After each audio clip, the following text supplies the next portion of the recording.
What's up, everybody? Welcome back to another edition of Sit Down Saturday. Today we're going to talk about these recent reveals from Star Dreaming and Moonscaping. It's like there's the Superion and the Raiden or whatever, the train one. I feel like there's a lot of speculation surrounding them. I feel like there's a lot of people trying to make a lot of connections, myself included, so I figured what better time than to have a discussion about it. A lot of people have been asking about it, but we had to get through a lot of meat and potatoes last week in order to kind of get to something kind of fluffy and fun. So we earned it. We're going to do it, but first we're going to do some house cleaning. We'll start with last week's Sit Down Saturday. Lot of good feedback in the comments, a lot of people with additional ideas and speculation. I advise anyone who is interested in last week's conversation to go through there, look, add it on to what I said, take it all, mumble it up, put it in a thing, put the blender in, and then shake it and drink it. Something's going on. There's something going on. I don't know what it is, but I am keeping my eyes and ears open. Like most things in today's age, I don't think it's as extreme as we would think at first glance. It's not total independence and striking down at any other distributor, and it's also not completely going out of business with Hasbro striking them down with a bolt of lightning.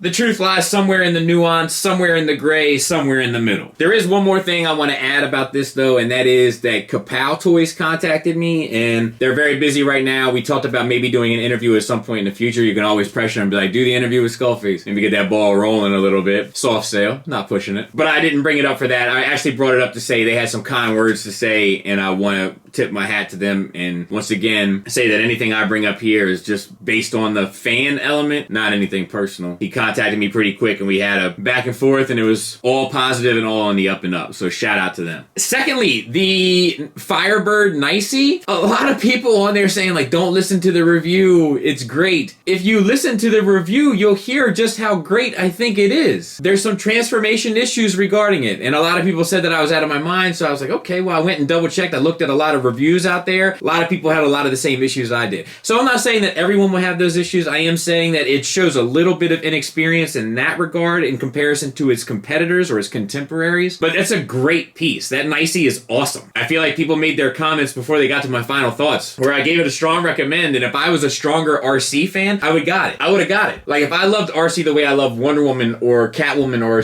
any of these characters I'm looking at, like, where I've gotten tons of different interpretations of them, I would have definitely got this RC and added it to the ranks. I'm just not that huge of a fan. I like RC, but she's not like Catwoman to me, or like a character I'm super into. Even Optimus Prime for that matter. Or Grimlock. And then the last thing we gotta talk about is Astro Train. So, I didn't have the shoulder pieces quite right. I'm sure you can find 1,000 other videos where they're right, but I didn't have them quite right. It's definitely my mistake. I apologize, but I think I was excited. I think I was excited to get something, so, I look at a lot of Transformer toys, but I don't actually get a whole lot of Transformers for myself, so, it's nice. It's nice when I got that guy recently, and I got the Astro Train. They're both really good, so it's nice to get some really good figures consistently, at least for a while. I'm doing this video on Friday in between my daughter's, my youngest, my baby's kind of school schedule, so she has like 10-minute break, 15-minute break, so I'm doing it in segments, and here's one segment, and I gotta get her back to school. I'll be right back, but you won't notice a thing. Alright, I'm back, so let's get into it. There was a festival that happened a couple weeks ago now, like CICF festival, some festival I'm never going to, okay, if you want to keep it 100% honest here. I'm never gonna go to it, so I don't really remember that. I think it's CICF. I'm sure you can find information about it. They showcased a number of third-party toys, but specifically the ones that kind of made the biggest impact was this Superion and this train combiner. We're going to break this discussion down into two main sections. One being kind of my opinions on those pieces in regard to how I feel about them and what I see. And then we're going to get into where the chips are falling here in regards to who these companies are and what's the connections, etc., etc. So with no further ado, let's get started. So let's first start with this Moon Studio Radiatron, because I think we're going to start with the Superion for the connection aspect of this. So let me tell you what I love about this. I absolutely, positively, 100% love the proportions. They nail the proportions. Almost like other companies have nailed the proportions of combiners in the past, but we'll get back to that soon. I think it has enough interesting line work, along with being clean enough to pull off the desired look relatively effortlessly, and I get the feeling that it'll be as stable as the day is long. Now, I simultaneously wish that this was Defensor or Computron, but I suppose I will take what I can get at this point. Plus, I know the character has a following, so good news for those who are huge fans. It seems to use parts forming, but maybe perhaps not in the traditional way that Zeta has used parts forming in the past. If you look at the thighs and hips specifically, that's where I'm getting my indication. Now let's move on to this Superion. First and foremost, we get to look at 3 bots right off the jump, which is a rarity these days. Definitely not common nor par for the course. We get super stylized versions of these characters. Panels and bits, very Gundam-esque, very Japanese in their design. Very modern, to be fair. The sculpt work looks tremendous. They're not necessarily the cleanest bots, but then again, when have the aerial bots ever been particularly clean? Silverbolt especially has a ton of luggage he's carrying on his back. Perhaps he was raised Catholic like me, and he's carrying around all that guilt, both metaphorically and literally. But that doesn't mean that I think this looks bad. I actually think that all 3 look great. I think that Silverbolt is the weakest, but I'll tell you, I think that he probably is the weakest, once again, mainly due to a proportion issue. And while his proportions aren't terrible, you can tell they bent the elbows on him for a reason, and his waist is uber thin. This could be a design choice, because the other bots are relatively thin as well, or it could have something to do with the transformation process to the combine mode. The jet mode looks super slick and sleek on all 3. Well, I guess on all 5, because I think we get to look at all the jets. But that brings us to the combine mode, which I do not think is parts forming. But the proportions look good. Now, this reminds me of another piece kind of being built nowadays. Gives me some thoughts in regard to that, namely of hope. But I think this combine mode looks awesome. It's very true that it doesn't look G1. It's also very true that it's not meant to.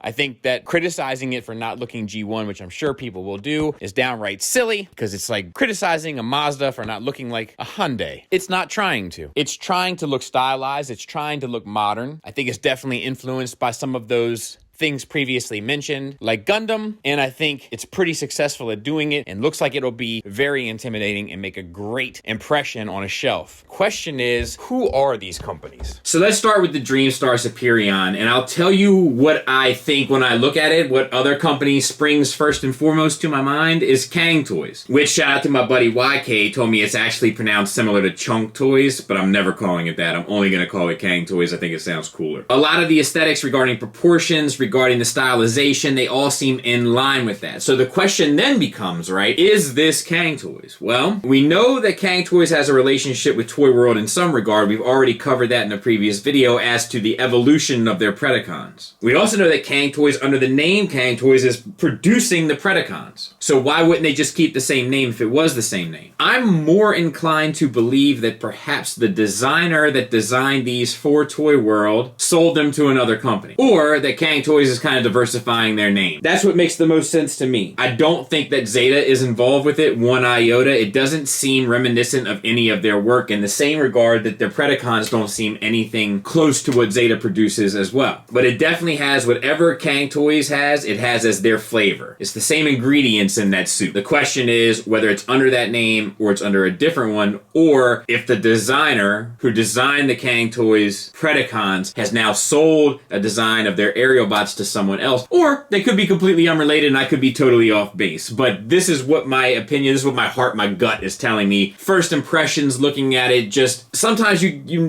get an artist style and you don't need to. I'll give you an example, like Jay Lee, Jim Lee, Willis Portacio, Mark Silvestri, Big, like all those like kind of 90s artists that I grew up with, comic book artists. I don't need to see their signature on a piece to know it's them. I know it's them. They don't need to sign anything anymore. I can tell you who drew what. It's kind of the same vibe I get with this Kang Toys and these aerial bots. Now watch, it'll prove to be untrue and I'll just look like a complete doof. But that's the impression I get. The Moon Studios is a bit trickier. I'm almost 100% certain that this is the Zeta design that we see here. So now this gets a little bit more complicated. And a Zeta Toy World discussion is coming here at some point, I guarantee it. So I think that there was a clear or translucent Superion shown at this show as well from Zeta, so I'm getting the impression that this is their name also. Whatever happened with this Unicron that they did has shook them up, I think, to some level. There's either that element of it or they sold this design. But they seemed gung-ho, and then this Unicron fiasco happened, and then they've kind of gone dormant, and they released that Unicron under some other name, and the head underneath some other name, and all of this stuff. I'm pretty sure Hasbro's got the bullseye right on them. So have they been scared enough where they got to change their name name, change their image, change their brand, etc., etc., or are they taking a more backseat and selling designs and kind of getting into a different element of the game? That kind of is the question, I think. But this definitely looks like this to me. I'd be very curious to hear your thoughts as well. But the question does kind of pop to my head regarding both. Where are all the reveals, man?